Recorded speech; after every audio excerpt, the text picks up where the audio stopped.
ভাই কি কাটিং দিবেন?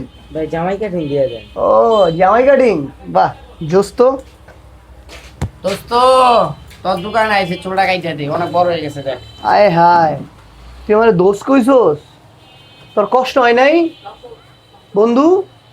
এই মুখ দিয়ে কইছস? কেমনি কইলি? বুঝলাম না মামা। সারা বছর তুই তো নাপিত ছাড়া আমারে ডাকি দেস না। রাস্তায় যাই, আড্ডা দিতে যাই, চা খাইতে যাস, সব জায়গায় আমারে কস নাপিত। কষ্ট হয় না আজকে? বলো, বসো বন্ধু বসো, কেটে দিব সিরিয়াল। তুই আমাকে বসতে বলিস? বন্ধু বুঝলাম না কি বন্ধু, ওর পর আমার খাইতে দে, আমার সিরিয়াল ধরতে না হইবো। বন্ধু, ঈদ আইছে তো, সিরিয়াল আছে অনেক। ঈদ ঈদ সামনে না, সিরিয়ালটা যা তোমার কাইটা দিমু। তোমার সিরিয়াল হইলো 17 জনের পরে। আরে দোস্ত ঈদ আইছে দেখে তো তোর কাছে চুল কাটতে আইছি। এইটাই তো, ঈদ আইছে না, এখন তোমার আমাকে দরকার। আর সারা বছর নাপিত নাপিত বইলা মুখের স্যাপ সব শেষ করে দিছো, তখন কষ্ট হয় নাই। এখন আইছো তুমি বন্ধু। তোর একটা কথা বলি, মানুষরে বড় করে দেখতে শিখ, মানুষরে ছোট করে দিস না।